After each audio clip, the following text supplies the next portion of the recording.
Dear friends, glad to see you all again on Feygin Live. It's Wednesday, 6th of July, 10 p.m., and we're starting another stream, day 133, with Olexiy Arestovych. I have a huge ask again, about 70,000 watching us live. Share the links in your social media, share it with your friends, so we get more people to watch it and to get the fresh news. Of course, subscribe to Feygin Live, to Olexiy Arestovych, and to the Privateer station if you're watching that in English. Alright, Olexiy, let's start. We're glad to see you. Likewise. And please tell us what changed in the last 24 hours. It is of interest. There are interesting fakes that Moscow was promoting recently, so what's up on the front? There's actually a pause on the front, and they're preparing for something that will likely start happening soon. There is some tactical movement near Kharkov, some tactical movement near Izum and Popasnaya, and small motions in Zaporozhsky and Ugledarsky areas. We can probably talk about what is likely to occur looking at their motions. So their representative of Minister of Defense said that the military is taking a break indeed, and then they're aiming at Slavyansk and Kramatorsk later. And it's pretty simple there.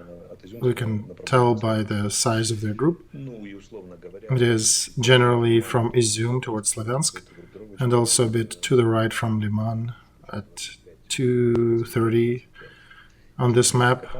That's where they have about 20-25 battalion tactical groups, and they got some tanks. Problem is, they keep regrouping. They try something, they get kicked back, and they try to regroup and figure things out. Popasny group is different. Unlike that northern group, even when they're slapped back, they still try to push, even at the cost of their dead soldiers. They still manage to capture certain things. But in general, yeah, you can tell that they are unfolding the logistics. They got the warehouses, new command post, so we'll see how they fare. Popasna group is also trying to reach Bakhmut, and they got a task to try to surround it or ultimately capture it. They also have a group that is trying to take the line Siversk-Bakhmut and try to get to the border of Lugansk territory that were promised quite a while ago but still are not achieved. That's where the main events will likely be happening. Also, Zaporozhye is relocating about 4 battalion tactical groups to Kherson. They are trying to stop us, our tactical movement there, but that's not enough for them to actually change the initiative and start advancing. It might be enough to develop a counterattack, counteroffensive maneuver, and we'll see what happens when they do it, if they do it. And by the way, Bakhmut, yes, that's their next target. That will be likely approached from the east and southeast.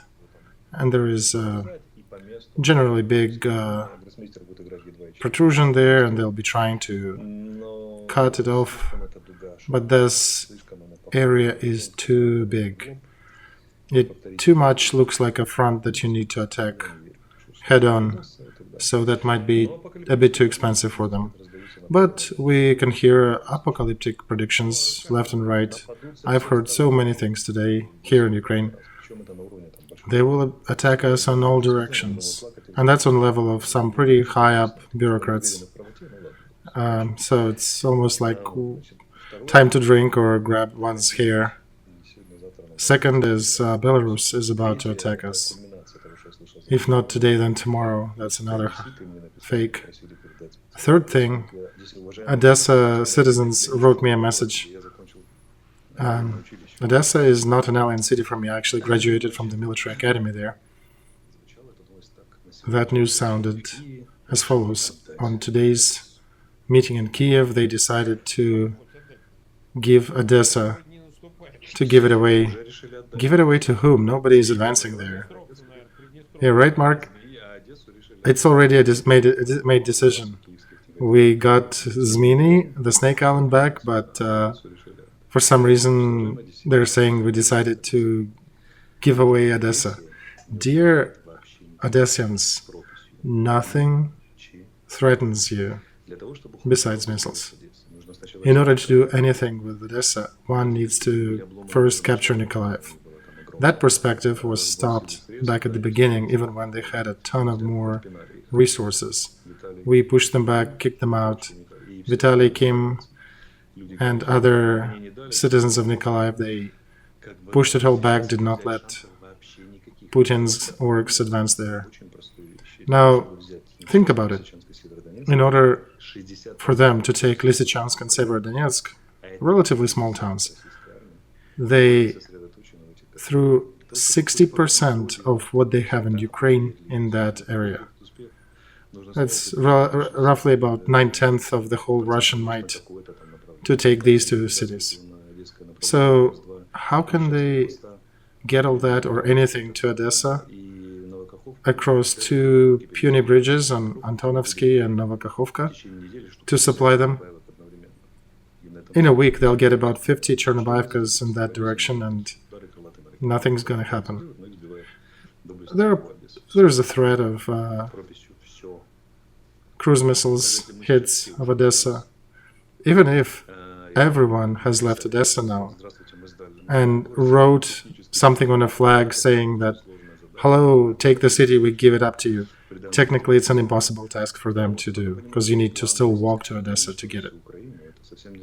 And one needs to understand that the plans of Russia to destroy Ukraine doesn't mean that these plans can be realized. It's like USSR's plan to destroy America. So, how much one needs to misunderstand the situation? We've been fighting here, me and you, telling people the data for how long? 133 days already? And yet it's still futile. Some people still are not getting why Odessa cannot be taken either in this reality, nor in parallel reality, nor by Doctor Strange or Magnificent Seven, nor Transformers, nor anybody. Same with Belarus, that it keeps attacking, but never does. You know, most often we hear voices that Severodonetsk, you promised. No, we did not promise Severodonetsk to not be captured. And it is captured. Well, we're showing maps. You can see everything on the maps. You wanted second Ilovaisko Debaltseva with destruction of an army and surrender. We've been there. What for? Our task is to provide you the data. Decisions are made in different places. We're just letting you know what's happening, what's going on.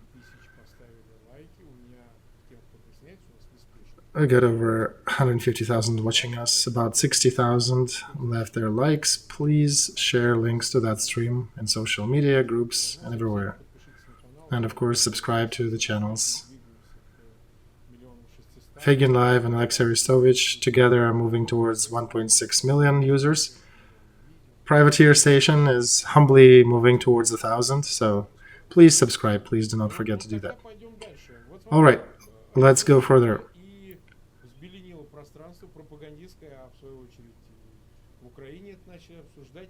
So in Ukraine, they started talking about some interesting fakes that some HIMARS were destroyed, that Russian, whatever they were shooting at them, artillery or something, destroyed several HIMARS out of those 4. I don't know, 2 maybe? I think 8 out of 4 supplied. Right, 8 out of 4 destroyed. That sounds more realistic. And the second is that 2 Caesars were sold to occupants. Probably Arestovych himself got there, sold 2 Caesars, and got some counterfeit bras. a whole rail cart of counterfeit brass. It was not me, Mark. If I was there, I would have sold both Caesars and HIMARS. But no, I have to disappoint them. None of them were sold, none of them were destroyed. That only tells you how much they are upset about us using HIMARS. And they're trying to impress guess whom. Don't give them weapons because they don't know how to use them or they sell it. That's what Lavrov said about a week ago, that Ukraine is selling the weapons that allies are giving it. So they understand it'll be more painful later, so they're putting all effort they can into these fakes.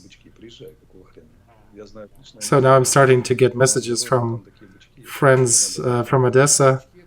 They are inviting us to bычки and the drinks. Bычки is a certain type of fish. So it is easy for you to say, Olexiy. It's kind of hard for me to get to Odessa. I'm a bit further out. So it might take me like 30 hours or something to even get there.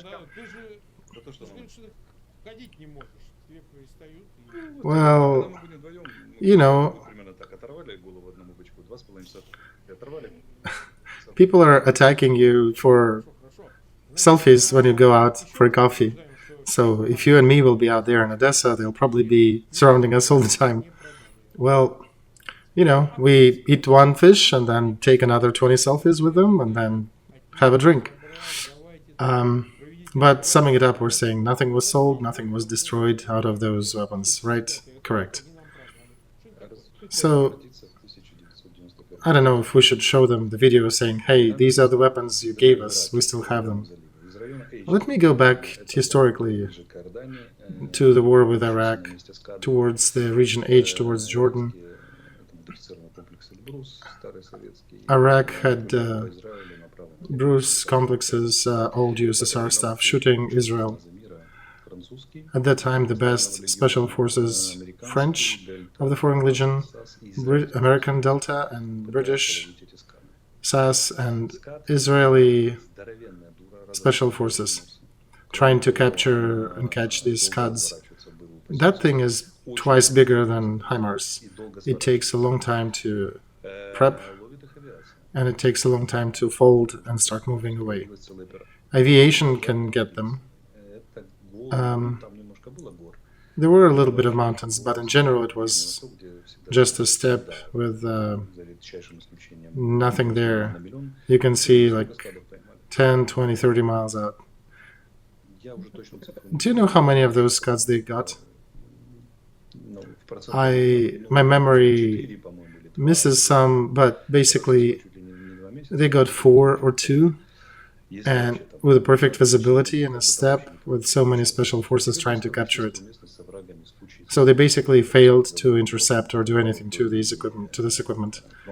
And now imagine our situation with a lot of forest, a lot of green area, and the task to capture one vehicle, which is maybe twice the size of a usual truck, that is very mobile. It is a very difficult task, even for the best special forces. And I can imagine that they can destroy HIMARS. They could, possibly. But to get there and capture, I don't believe they can even do that. And capture Caesar, similar task. This is like an old anecdote about, sci-fi is on the second floor. Basically, these wishes are a sci-fi. And all the equipment we're using, it is very mobile. They shoot, they maneuver, they reposition themselves, shoot from different places. So going back to 2018, when I was at the front, I needed to measure how long will my soldiers take to advance 20 meters. For 3 days with artillery intel, I was calculating how will they get there, what time of day, at what conditions, to get those 20 meters, 20 yards. Comparison of heights, position of the sun. Do you know how it is to check if the man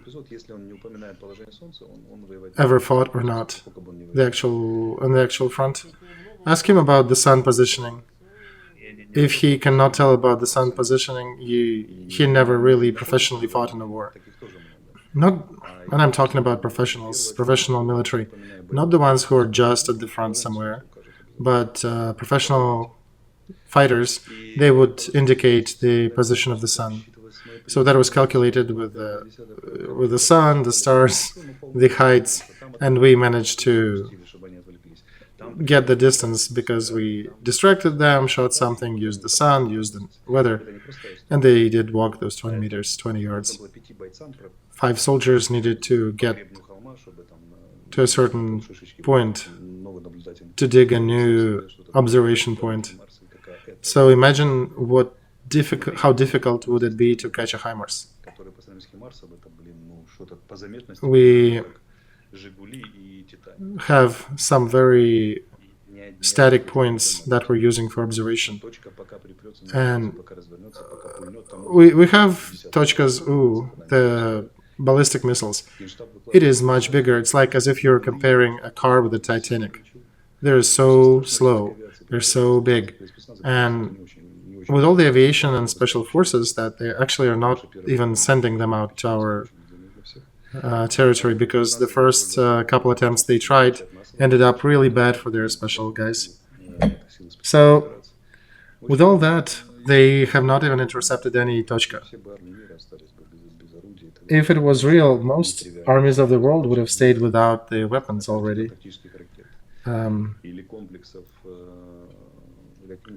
So to capture a ballistic missile launch vehicle or to capture a MLRS system, it is not so easy. It is a very sophisticated task. Is it difficult to kill at war? It is, because they're hiding, they're shooting back, they're using terrain. So, yeah, it is too difficult of a task for them to comprehend. We're getting close to 300,000 watching us live. We're live for about 17 minutes. We also have some news at the end of this stream about our charity, so please wait till the end, you'll like it. And we still have a bit of time to talk. Let's talk about the anti-air systems. Now the discussion on that topic is heating up, because on one hand you have a lot of civilians dead with all this atrocious shelling in Kremenchug and Odessa region. Although yesterday night went pretty well, there was some inspiring work of air defense, but I'm an amateur. How much do I know? So they intercepted 6 out of 7 on the south and 1 out of 4 to Khmelnytskaya. Is it Western or your own? This is our own. This is not Western yet. If we get the Western stuff, I think they'll be shooting down more, but it also depends upon the skill and the experience of the soldiers working there. Just a few days ago, it was a day of air defense systems, and they reported that they shot down over 1,000 of technical means of Russia. That includes ballistic missiles, UAVs, cruise missiles, different kinds of equipment. So, and also, it's another thing. They know where the targets will be flying by, because they've seen where Russia mostly shoots them from. It's generally 4 or 5 areas. So, like on Odessa, they've been shooting, trying to reach Odessa with Onyx. For the last 2 weeks, not a single one of them hit the city, even though it is a very non-trivial target. It is supersonic missile, and we managed to calculate the right trajectory to shoot it down. And they basically shot in the last week over $500 million in these missiles. I don't think they can't, Olexiy. Mark, no, they do. You cannot not care if you have 9 bullets in your pistol and you've shot 4 of them. if you have more money to buy this ammo, problem is, where do you buy missiles? I don't know, you tell me. This has to be your own production. This is the production made with the parts that are now being embargoed to Russia. So the production facility output fell down by at least 70%, if it is good for them. So they shot all that, they killed 60 civilians and got 130 wounded, and that's what you spent $500 million on? This is an old game where they use strategic weaponry to achieve tactical means, not even tactical, sub-tactical.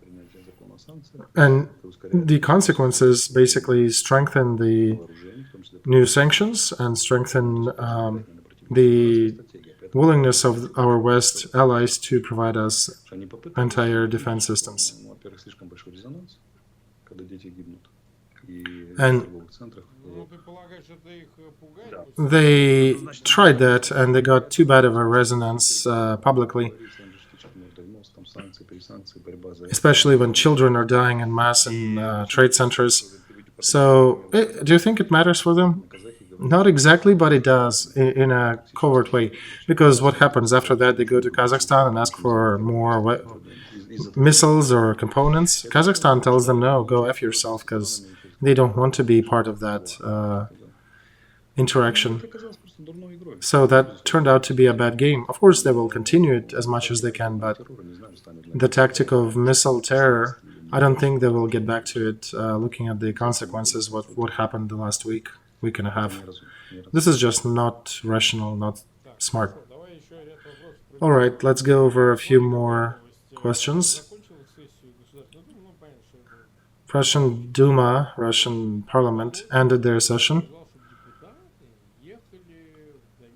Volodin, at the end, the head of it, invited deputies, invited the congressman to go visit the front, or even go fight on the front.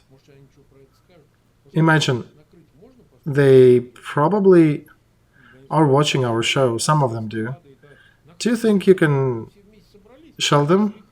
Imagine some of them came with a visit. Could you take out some of those congressmen from Putin's regime? Well, congressman is not the target for us. And they would not be just visiting. They likely will be sent to support the troops, to give a few speeches. Imagine if Wasserman will go there, the publicly known figure. So yeah, that would be an interesting target, because then there will be an agglomeration of Russian troops there. And there is a chance that some of them may get hit. Well, I don't think all of them will, but if they'll be among those targets, tasty targets, they might get hit as well. I think now they'll never go. If they listen to us, they just won't come. Okay, we scared them. All right, let's talk. Let's play the guessing game. Imagine that Putin is trying to sit out his major political opponents. Let's say Trump or somebody else replaces Biden, and then Johnson is getting replaced by a Labour Party representative, and Germany. So, do you think that position of the Western society, regardless of G7 or Madrid summit of NATO, is it any bigger than the position of the selected officials from those governments and voice those decisions? I think in post-Soviet countries, certain leaders can define the course. But in the Western democracies, political course is a resulting vector of such a huge different special interests that the role of individual is important, but it's much less defining, as in partial democracies. And we're just following the general democracy index published. So there are sympathies and anti-sympathies, and it appears to me that decisions made against Putin's regime, they're probably deeper than Johnson's and Biden's decision. And again, imagine Johnson gets replaced. I don't believe Britain will change a course because it was taken by majority. Johnson is not the one who defined it. United States, we have another 2.5 years. Do you think it may be 2.5? You'll have 2.5 years will be enough for Ukraine to finish with Putin? There may be a second round somewhere in a parallel universe, or maybe a smaller war, some regional conflict somewhere on the border with Ukraine. But that's not a war. That's just tactical skirmish. Couple days of shooting, but I think in 2.5 years we'll be done. 2.5, that's optimistic. Well, with active military shooting, they'll take some time, but I think it all will be all right. I'll repeat the thought once again, that Russian army lost their capability to achieve any goals. You're getting criticized for that a lot. I don't care. Russian army lost their ability to achieve anything in Ukraine, not even concentrating, unless they concentrate 50% of their group. So, by the way, our first troops in Ukraine already coming back from Britain, those that they promised to prepare 10,000 a month. So, in some parts, they could have fought us successfully before, but right now they need to concentrate most of the army in a smaller area to even try to achieve something. So where they are now near Bakhmut and Izum, they can try to do any offensive maneuver.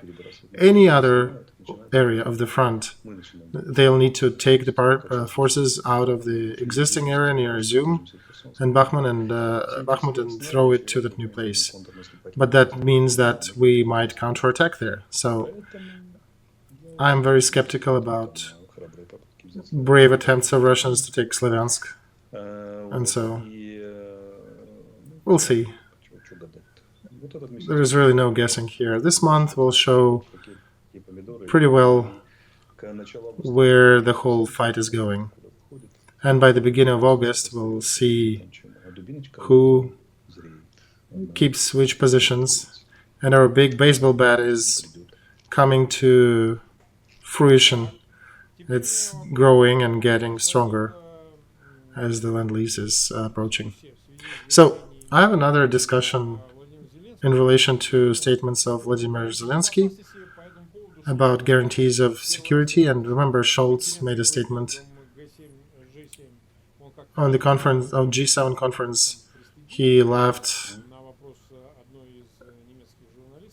awkwardly as an answer to one of the German journalists' questions. But today, there are some commentary, and in light that Moscow is not going to stop fighting and continues to send troops or continue the warfare with Ukraine, what guarantees would the West be able to provide to Ukraine? What would that look like if there was any guarantee? This subject is a very delicate one. Just theoretically, there are no insights here, but delicately guesstimating, I would say it could mean immediate transfer of weapons to Ukraine. That's already happening, right? Yeah, but we're talking about the future conflicts. And what would be doing with this one? Well, this one needs to be fought and needs to be won. But we're talking about guarantees after this completion, after the ending of this war. So, after the end of this war and before Ukraine joins NATO. That's roughly the time frame we're talking about. And yeah, that would mean military help, financial help. That's not a bad offer. And if the strategy that President suggested, which was kind of dismissed and forgotten for a while now, he suggested a 24-hour tactical force, which implies consulting for 24 hours. to figure out the right ways to support each of the allies, or whichever is threatened. And this is versus 3 months of NATO. So the countries, regardless of the fact that they're facing a big continental war, they're already discussing it and helping Ukraine. So back in March, they were already discussing options to help Ukraine. And now when Putin is not a scary figure for them, this is not an issue, doesn't seem to be. All right, let's also touch the matter of military service and cancellation of the limits imposed on personal movement on adult males who can serve in the army in Ukraine. So that decision was cancelled, right? And also, what about the drafting of women? That was a fake thing. You don't even need to discuss it much. Well, just tell us. These fakes will continue appearing, and I call upon you to not react. I wrote a post recently, and I want to repeat that. One of these things is trust. Ukraine is not making that item because it needs at least 30 steps to be manufactured. Each of these steps requires certain trust between the logistical parts involved. And we do not have that yet, so that infrastructure is not present. And look at us here. It's been 130 days that we need to trust our general command. And 130 days later, people are already talking about deception, about betrayal, and other fakes. This is a pretty weak philosophy when people give in to that. I remember Bulgakov saying that one of the worst things is cowardice, and personally I would say that one of the worst kinds of that is reacting by, at the first signal that somebody sends a fake that somebody is bad, jumping on that bandwagon and screaming, yes, that person is a traitor. That's where I want to turn to my fellow Ukrainians and say, if you feel like you want to attack somebody for his words, and not even for his words, but for an article you've read somewhere about him, I want to say, imagine that these words that you're so upset about were said by your good friend, and you know that his wish was to help Ukraine, that this phrase is emotionally loaded and he could mean different things in there. So give him a chance. That's what I'm talking about. We, as a society of counterintelligence who look suspiciously at one another, we need to become a bit more supportive and trusting of each other. As a nation, many of us lived in a smaller scale. Basically, just live with your house, your tree, your dinner, and F off everybody, I don't want to hear about you. So, unfortunately, we're still going through that. This thing only happened with 7 or so peoples around the world that actually history dragged out and said you have to be bigger than that. This is probably our time when we need to become super objects of that, and make our decisions and learn from it. That there is no way for us to escape, and many of us are still mentally and morally not ready for that. And one of the indicators of not being ready is when people sway away from their own team. When military, just those 2 days ago, followed the law that was a stupid law, was written a while, that's outdated, but, they managed to do what they had to work with. And instead of us supporting them and saying, okay, well, there is a legal way to argue to correct that decision, many of people fell into the different bandwagon, just attacking blanketly all of the military. If we are to continue that way, Kremlin, to win, needs just to step back and give us a chance to kill each other. If we do not evolve, if we do not grow into something bigger, we will lose. That's why I'm saying, appealing to our people, stop reposting fakes, stop attacking each other for no reason or very superficial reasons. Stop being pushed by the article titles. These are small souls who can be swayed by that. Big ones, they trust each other. Even when they're given uncontestable proof of a person, of his friend's treacherous behavior. Because me personally, as the one trained and educated in these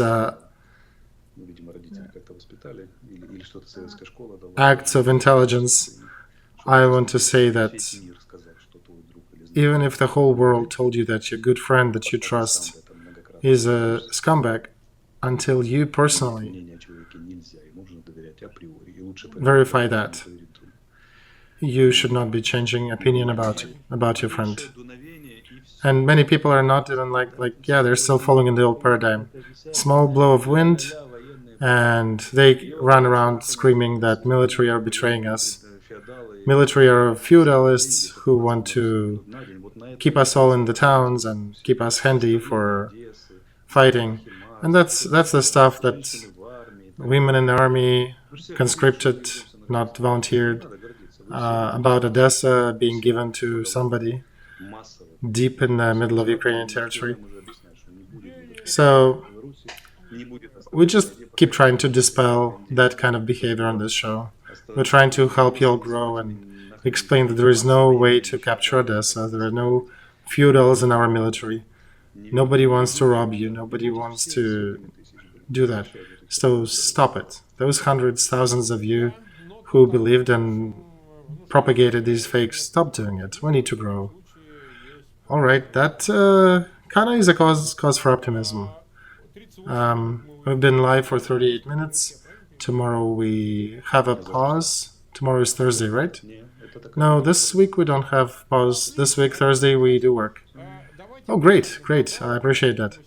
All right, so we've talked long enough, gave enough data. Let's talk about our charity project. We're still continuing it. Unfortunately, NFT is pretty slow. And I think why? Because the cryptocurrency market is being very turbulent now. And OpenSea is trading NFTs for Ether, which is a certain kind of NFT, and their exchange rate is falling, so people are not really eager to use it or buy it. So me and Olexiy are continuing to accumulate money to help Ukraine. We get more support for those people who lose their limbs or otherwise get wounded during this war.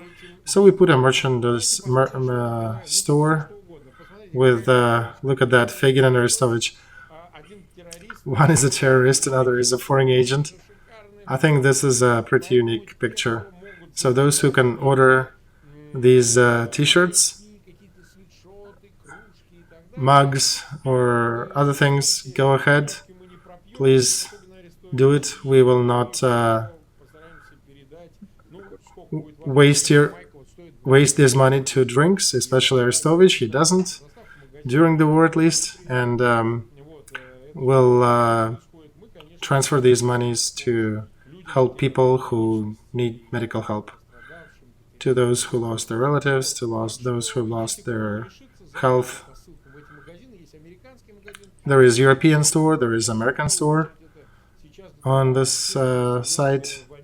So first of all, this is directed at our viewers who live in America and Europe, and Ukraine will probably have a separate one. Especially, it's difficult to send things from Germany to Ukraine now during the war, so we cannot guarantee timely delivery to Ukraine. That's why we'll start with more safe options being available T-shirts, different colors, different fashions, available for Europe and States. Great artist Roman Garzov from Ukraine draw this. There'll be a link to his Instagram in this video. Go follow him there. He's a great guy. His works are amazing. And his works were presented in our NFT OpenSea. If you like anything, please go ahead and buy. We'll use that money to support good cause. Thank you a lot, Olexiy. We'll see you tomorrow at the same time at 10 p.m. And we're waiting all our viewers. Please come and meet us tomorrow. We'll be glad to see you. Goodbye, everybody.